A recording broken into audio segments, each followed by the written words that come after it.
Students, welcome to ज्ञान Ganga coaching YouTube classes. और आज हम लोग जो है संवेदी अंग यानी सेंस ऑर्गन के तहत जो है हम लोग कान यानी ईयर को जो है पढ़ेंगे। अब कान जो है एक संवेदी अंग है, कैसे और कौन कौन से अंग जो है संवेदी अंगों के अंतर्गत जो है आते हैं, यह संवेदी अंग कहते किसे हैं। संवेदी अंग जो है वो अंग है जो विभिन्न प्रकार की संवेदनाओं को, विभिन्न प्रकार का मैसेजेस को जो है आपके ब्रेन तक पहुंचाने का काम करता है। इसमें कौन कौन से अंग आते हैं, तो इसमें जो है आप जानते हैं, बचपन से पढ़े होंगे, छोटी छोटी कक्षाओं में सेंस ऑर्गन्स के बारे में बताया जाता है। इसमें जो है मूल रूप से आंख, कान, नाक, जीभ और त्वचा जो है शामिल है। कौन कौन सा हो गया? पहले आंख है ना, नाक, कान, जीभ और हम लोग का स्किन, त्वचा जो है इसमें शामिल है।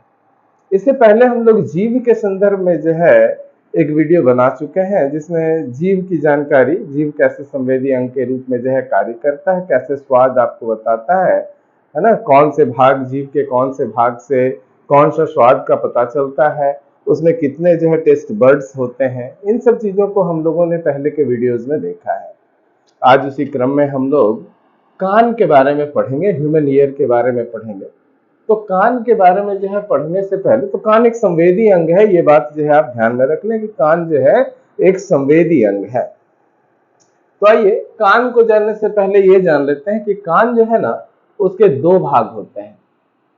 एक कान जो है बाहर से जो दिखता है वो हो गया, यानी बाहर से ये जो कान दिख रहा है ये एक बाह्य कान हो गया, जिसको कर्ण पल्लव भी कहा जाता है, अंग्रेजी में इसे पिन्ना कहते हैं, है ना। तो ये कर्ण पल्लव या पिन्ना के नाम से जाना जाता है। जैसे कि मैंने यहाँ पर जो चित्र बना रखा है, ये बाह्य कान है, बाहर से दिखने वाला कान बाह्य कान। लेकिन कान का एक और हिस्सा होता है, और वो हिस्सा जो है आंतरिक कान होता है, जिसको लेबरिंथ के नाम से जाना जाता है। कान के भीतर जो हिस्सा या जो इसका मौजूद है, जो अंग सब मौजूद है, उसको जो है हम लोग लेबरिंथ कहते हैं, जिसका चित्र मैंने जो है यहाँ पर आपको दिखाया है। ये जो चित्र आप देख रहे हैं ये लेबरिंथ का है, यानी ये आंतरिक कान का हिस्सा है। हम लोग इसको एक एक करके जो है जानेंगे कौन सा हिस्सा क्या काम करता है। उससे पहले हम लोग थोड़ा सा कान का जो प्रमुख बात है उसको जो है हम लोग चर्चा कर लेते हैं। जैसे हम लोगों का जो कान है, मनुष्य का जो कान है, उसकी श्रव्यता सीमा यानी सुनने की क्षमता 20 हर्ट्ज, आप जानते हैं ध्वनि का मात्रक होता है हर्ट्ज, तो 20 हर्ट्ज से लेकर जो है 20,000 हर्ट्ज तक की ध्वनि जो है हम लोग सुन सकते हैं। न्यूनतम 20 हर्ट्ज, उससे नीचे यदि ध्वनि होगी तो हमें सुनाई नहीं पड़ेगा, और 20,000 जो है तक हम लोग सुन सकते हैं। उससे ज्यादा ध्वनि जो है बहरापन जो है कर देगा, या उसको हम लोग सुनने के काबिल नहीं रहेंगे। तो 20 हर्ट्ज से 20,000 हर्ट्ज जो है हमारी श्रव्यता की यानी सुनने की सीमा है। साथ ही साथ यदि हम लोग कान की बात करें तो कान जो है ना हमारे शरीर को बैलेंस भी करता है ना। कान जो है शरीर का बैलेंस बनाए रखता है ना। नहीं तो हो सकता है गर्दन ऐसे होती या ऐसे होता या किधर भी झुक जाता। तो कान जो है शरीर का बैलेंस बनाने में भी मददगार होता है। जैसे कि जानवरों में आप देखते होंगे कि जानवर का जो पूंछ होता है ना, वो भी जो है क्या है, वो उसको बैलेंस बनाने में मदद करता है। आप देखते होंगे जब जानवर दौड़ते हैं, गाय वगैरह को देखते होंगे, जब वो दौड़ लगाती है तो पूंछ उठा लेती है और पूंछ को कभी इधर कभी उधर ऐसा करके जो है वो अपने शरीर का जो है बैलेंस को बनाए रखती है। यानी कान जो है शरीर का बैलेंस बनाता है।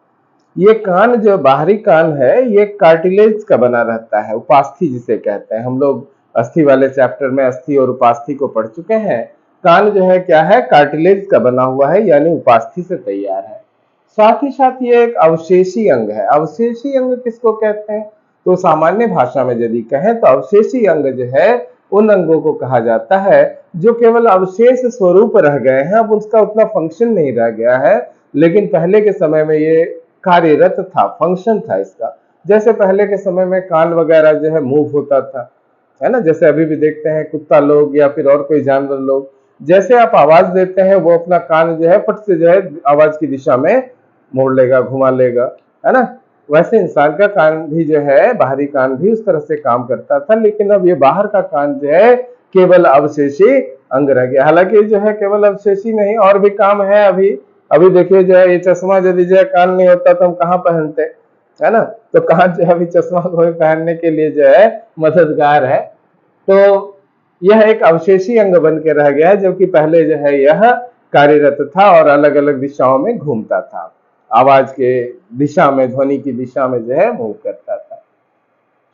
कान का जो श्रवण समय होता है, कितने देर में हम लोग सुन लेते हैं, तो कान का श्रवण समय जो है 1/10 सेकंड है ना। 1/10 सेकंड के अंदर ही जो है हम लोग जो ध्वनि, जैसे मैं अभी जो बोल रहा हूँ, आपके कान तक पहुंचा और उसको सुनने में जो आपको समय लगा वो सेकंड में कितना है, 1/10 सेकंड है। ठीक है, अब चले आते हैं हम लोग कान का जो है बाहरी भाग है उसका नाम जान लेते हैं। जैसे यहाँ पर बाहरी कान मैंने दिखाया है, ये कान का जो ऊपर वाला भाग है, इसे मोटा सा घुमा हुआ भाग होता है, ये आप देख पा रहे होंगे यहाँ चित्र में। इसको जो है हेलिक्स के नाम से जाना जाता है। ये क्या है, हेलिक्स कहलाता है। जबकि ये नीचे का भाग, जिसमें महिलाएं जो है कान का छेद कराकर पहनती है ना, इयर रिंग्स वगैरह, तो वो भाग जो है लेबुला कहलाता है ना। ये नीचे का जो है बहुत नरम सा भाग है, ये लेबुला कहलाता है। और ये जो अंदर चला गया भाग है, इसको कैनाल कहते हैं, ईयर कैनल कहते हैं, यानी गुफा है, कर्ण गुहा है। इसी गुहा में जो है बहुत सारी ग्रंथियां होती है, जो ग्रंथियां क्या करती है, वैक्स का उत्पादन करती है। और ये वैक्स का उत्पादन करके क्या करती है, जितना बाहरी धूल कण जो है वो सब जो है कान के रास्ते जो है ब्रेन या आंतरिक भागों में ना पहुंचे, वो अपने साथ जो है उसको क्या कर लेती है, चिपका लेती है, और धूल कणों को या अन्य चीजों को जो है अंदर जाने से रोकने का काम करती है। जैसे कि आप जानते होंगे कि नाक के अंदर का जो श्लेष्मा है वो भी यही काम करता है, धूल कणों को जो है आपस में चिपका कर अंदर जाने से रोकता है। यदि ये नहीं होता है ना, नाक में तो छन्नी के रूप में जो है छोटे छोटे बाल भी होते हैं, है ना। बाल और श्लेष्मा दोनों मिलकर जो है बाहर से आने वाले धूल कण को रोकता है। इसलिए कहा जाता है कि नाक से जो है सांस लीजिए, मुंह से नहीं। मुंह में तो कोई ना बाल है और ना ही जो है कोई श्लेष्मा है, यानी जो है धूल सब सीधा चला जाएगा जो है फेफड़े में, और फेफड़ा जो है भर जाएगा धुल्ला से, है ना। तो इसलिए हमेशा जो है प्रॉपर वे में नोज से सांस लेना चाहिए। यहाँ संदर्भ में हम कह रहे हैं कि ये कान के कैनल में यहाँ पर बहुत सारी ग्रंथियां होती है जो मोम का उत्पादन करती है और धूल को अंदर जाने से रोकती है। अंदर की बात हम लोग आंतरिक कान में करेंगे, उससे पहले जो है बाह्य कान का और भी थोड़ा जानकारी ले लेते हैं। कान का यह भाग जो आप यहाँ पर देख रहे हैं, ये छोटा सा यहाँ पर निकला हुआ, इसको जो है ट्रैगस कहा जाता है। इसका नाम है ट्रैगस। कान का ये भाग निकला हुआ ट्रैगस। और जो है हेलिक्स के जो है ठीक नीचे वाला गहरा वाला भाग को जो है एंटी हेलिक्स के नाम से जाना जाता है। जबकि जो है और नीचे वाला भाग जो कान का कैनाल है, उसके नीचे जो है गड्ढा वाला भाग है यहाँ पर, उसको जो है एंटी ट्रैगस कहा जाता है। और जो सबसे नीचे वाला भाग है जो लैबुला के ऊपर में जो स्थित है, उसको जो है इंटरट्रैजिक नोच के नाम से जाना जाता है। तो ये तो मूल रूप से जो है कान का बाहरी जो हिस्सा है, जिसको हम लोग बाह्य कान या कर्ण पल्लव या जो है पिन्ना के नाम से जो है जानते हैं। इसी तरफ चले आते हैं हम लोग जो है आंतरिक कान में। तो आंतरिक कान जो है उसमें जो है कई अंग है। जैसे कैनाल से स्टार्ट करते हैं, जो ये कर्ण गुहा है, यहाँ से स्टार्ट करेंगे। कर्ण गुहा से जो है आ जाएंगे एयर ड्रम में, एयर ड्रम के बाद जो है ऑसिलिस में आ जाएंगे, और जो है कोकिलिया में आ जाएंगे, है ना। तो ये क्या है ऑसिलिस और कोकिलिया, कहता है कैनाल। कैनाल तो ये गुफा हो गया, मैंने पहले ही बता दिया। इसमें छोटी छोटी ग्रंथियां होती है जो वैक्स का उत्पादन करती है, मोम बनाती है। आ जाते हैं एयर ड्रम की बात करते हैं। यहाँ पर भी आप चित्र में देखें, यहाँ एयर ड्रम लिखा हुआ है। इसके अलावा आप यहाँ भी देख सकते हैं, ये एयर ड्रम जो है यहाँ दिखाया गया है। ये एयर ड्रम से स्टार्ट करते हैं, यहाँ से आंतरिक कान का ये चित्र हो गया, ये कैनाल हो गया, ये एयर ड्रम हो गया। एयर ड्रम क्या करता है, जब हम लोग कोई बात को जो है बोलते हैं, ध्वनि जाकर जो है इसी एयर ड्रम से जो है टकराती है, और टकराने से इसमें जो है कंपन आरंभ होता है ना।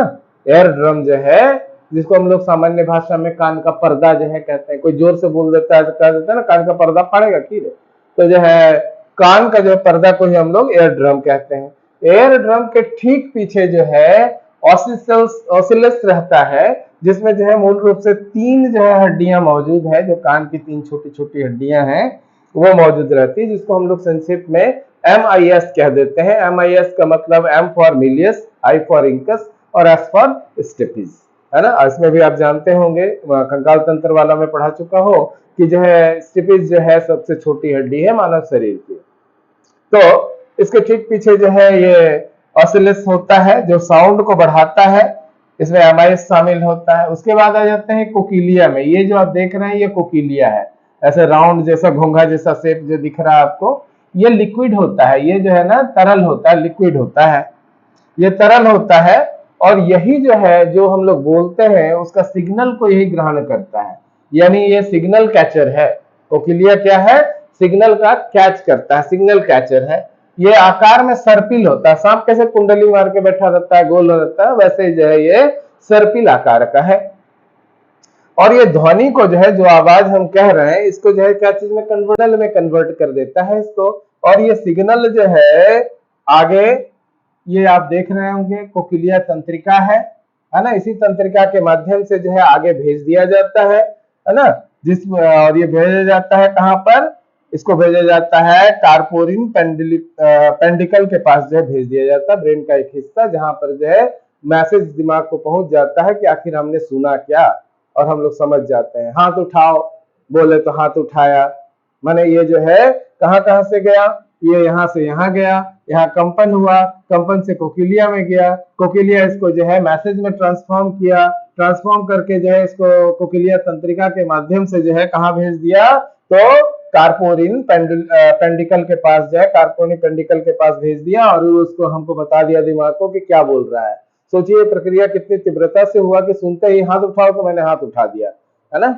तो ये एक तीव्र प्रक्रिया द्वारा जो होता है, संवेदी अंग का जो इस तरह से कार्य है। तो ये आंतरिक कान है, ये बहुत बड़ा जो है भाग नहीं है, इसमें और भी बहुत सारी चीजें, जैसे इसकी बीमारियों को जो है आप अलग से जो है देख सकते हैं। कान संबंधी बीमारियां क्या है ना, उसके क्या लक्षण है, क्या प्रभाव है, बहरापन का क्या कारण है, ये सब जो है अलग तरह के क्वेश्चंस हो सकते हैं। लेकिन कान के संरचनात्मक दृष्टिकोण से देखें तो इतना ही जानकारी इसके लिए काफी है। और हाँ, एक विशेष बात जो है इसमें यह है, देखिए बहुत ज्यादा जो है तेज साउंड कभी कभी होता है, जैसे दीपावली वगैरह आ रहा है तो जो है बम वगैरह अचानक कोई जो है बगल में ही फोड़ दिया, बम फोड़ देगा तो क्या होगा कि इतना तेज साउंड होता है जिसका जो है क्षमता 20 हर्ट्ज से भी 20,000 हर्ट्ज से भी जो है ज्यादा होता है। और वो हर्ट्ज 20,000 हर्ट्ज से ज्यादा क्षमता के कारण कान का पर्दा जो है यानी क्या फट सकता है? का ड्रम फट सकता है। तो क्या होता है, कैसे इसको फटने से बचाया जाता है? तो इसको फटने से बचाने के लिए क्या होता है ना कि कान और गले के बीच जो है एक नलिका होती है। देखिए मैंने यहाँ चित्र में बताया भी, एक नाली से ये जुड़ा हुआ होता है। ये देखिए ये भाग एक नाला से जुड़ा हुआ है जिसको यूस्टेकी नलिका कहा जाता है। और ये नलिका गला से जाकर जो है ज्वाइंट है ना, इसका नाम है यूस्टेकी नलिका, और ये गला से जाकर जुड़ा हुआ है। जैसे कोई तेज साउंड होता है कि हम लोग जो है अचानक डर करके जो है क्या होता है, ये शरीर की स्वाभाविक क्रिया है, this is the mechanism of the human body, कि जो है हम लोग करके मुंह खोल देते हैं, अवाक जैसे, या कोई जोर से बोला आपके पास तो आप अवाक हो जाते हैं। जब ऐसे करते हैं तो क्या होता है, हम लोग सक्शन करते हैं, एयर का सक्शन कर लेते हैं, अंदर हवा इतना तेजी से अंदर खींच लेते हैं कि वो हवा जो है हम लोग का यूस्टेकी नलिका से होकर कान में चला जाता है। और कान में जो इधर से साउंड गया था, इधर से जो तेज साउंड घुसा था, ये स्टोकी नलिका से जो हवा घुसा, ये दोनों क्या किया, यहाँ पर आके एक दूसरे को जो है बैलेंस करने का काम किया।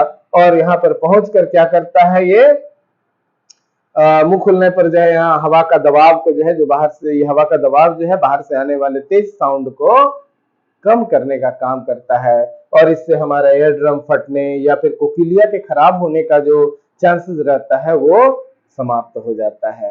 तो इस तरह जो है संवेदी अंगों के अंतर्गत हम लोगों ने जो है कान के बारे में जो है जो मूल बातें थी उसको जो इस वीडियो के माध्यम से समझा। और संवेदी अंगों के अंतर्गत जो है अभी हम लोग और भी जो है कई चीजें हैं, जैसे हम लोग आंख को, नाक को, त्वचा को समझना बाकी है। तो और अलग अलग वीडियो के माध्यम से जो है हम लोग इसको समझेंगे। यदि ये वीडियो आपको अच्छा लगा हो तो लाइक, कमेंट और शेयर जरूर करेंगे। Thank you.